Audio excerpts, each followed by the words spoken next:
Azman, seorang pemandu lori berpengalaman, sudah terbiasa dengan jalan-jalan sunyi dan terpencil. Namun, jalan yang akan dilaluinya malam ini adalah sesuatu yang dia sendiri cuba elakkan jika ada pilihan lain. Kawasan hutan berbukit ini terkenal dalam kalangan pemandu sebagai jalan keras. Cerita demi cerita dari rakan-rakan pemandu lain telah sampai ke telinganya, kisah-kisah tentang gangguan yang menyeramkan, kelibat bayangan, dan bisikan-bisikan aneh yang menghantui para pemandu. Namun, malam itu, dengan jadual yang ketat dan muatan penting yang perlu dihantar pada waktunya, Azman terpaksa mengharunginya. Hatinya berat, namun dia tetap cuba meyakinkan diri, setiap kilometer yang dia lalui semakin mengurangkan cahaya dari lampu-lampu jalan, sehingga satu titik di mana lorong itu hampir gelap sepenuhnya. Azman mula berasa tidak tenang.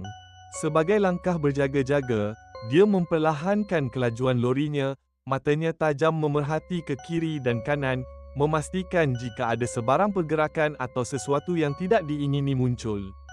Radio yang dipasang sebagai peneman berbunyi dengan suara statik yang ganjil, menyumbang kepada suasana aneh malam itu. Sewaktu dia mendekati kawasan yang terkenal sebagai tempat keras, rasa seram menyelinap dalam hatinya. Dia teringat kata-kata rakan pemandunya, Manan, yang pernah bercerita tentang sosok wanita bergaun putih yang sering terlihat berdiri di tepi jalan. Kalau kau nampak, jangan berhenti. Jalan je terus. Jangan sesekali toleh, nanti kau terbawa balik. Pesan Manan masih terngiang-ngiang di telinganya. Dengan fikiran syarat dengan nasihat itu, Azman cuba fokus pada pemanduannya, namun seolah-olah ada sesuatu yang menahan matanya untuk tidak terlalu menoleh ke arah luar. Hati Azman berdebar kencang, seakan-akan satu tanda awal dari gangguan yang lebih besar bakal berlaku. Setiap deruan angin yang berlalu terasa lebih dingin, seakan ada sesuatu yang sedang menunggu di balik gelap malam itu. Tanpa disedari, di kejauhan, sama-sama kelihatan kelibat seorang wanita berdiri di tepi jalan, bergaun putih dengan rambut yang menutup wajahnya. Tubuhnya tidak bergerak, hanya berdiri memandang ke arah lorinya yang semakin menghampiri. Azman teringat pesanan Manan, dan dia segera mencengkam stering dengan lebih kuat. Namun, perasaan itu semakin membelenggu dirinya. Azman mengetap bibir, matanya memfokuskan jalan lurus ke hadapan. Degupan jantungnya berdegup kencang ketika dia hampir melintasi sosok wanita itu. Hatinya menjerit, jangan pandang, jangan berhenti. Tetapi, sesuatu yang aneh berlaku, suhu dalam lori tiba-tiba menurun mendadak, sehingga dia boleh melihat asap putih keluar dari mulut setiap kali dia bernafas. Tidak lama selepas itu, dia terdengar bunyi ketukan perlahan di tingkap sebelah penumpang. Dalam keadaan serba salah, dia cuba untuk tidak mempedulikan bunyi itu, tetapi ketukan itu semakin kuat, bertukar menjadi cakaran panjang yang menggoreskan bunyi menyeramkan. Tangannya menggigil ketika cuba memegang stering, namun dalam keadaan serba tak kena, dia ternampak kelibat samar di cermin pandang belakang.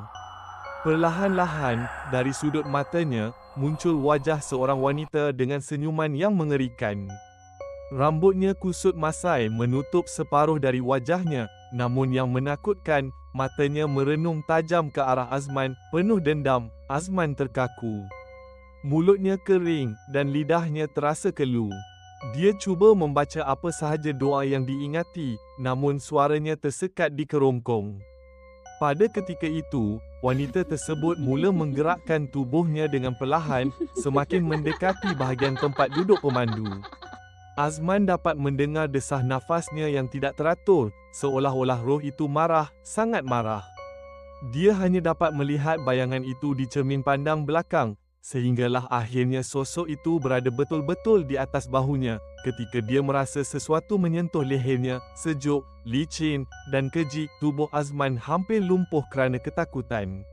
Akhirnya, dalam sisa kudratnya yang tinggal, dia menekan horn berkali-kali sambil berdoa agar apa sahaja yang ada padanya hilang. Beberapa saat selepas itu, sosok wanita itu lenyap begitu saja, dan suhu dalam lori kembali normal. Azman mengambil nafas dalam-dalam, cuba menenangkan dirinya, tetapi perasaan seram itu masih membelenggu. Ketika dia tiba di destinasi, dengan tangan yang masih menggigil, dia melangkah turun dari lori. Namun, saat dia menoleh ke cermin sisi untuk kali terakhir, dia terpaku. Pada lehernya, terdapat kesan darah yang masih basah, seperti bekas tangan yang mencengkam erat kulitnya. Azman tersentak, hatinya berdetak kencang. Apa yang dialaminya bukan lagi ilusi atau bayangan malam semata. Tanda itu menjadi bukti nyata bahawa kejadian mengerikan tadi benar-benar berlaku. Azman menelan air liur, kakinya terasa lemah. Tubuhnya bergetar mengenangkan kembali detik-detik seram itu. Malam itu, dia berjanji pada dirinya, tidak kira berapa jauh atau susah sekalipun, jalan itu tidak akan dilaluinya lagi.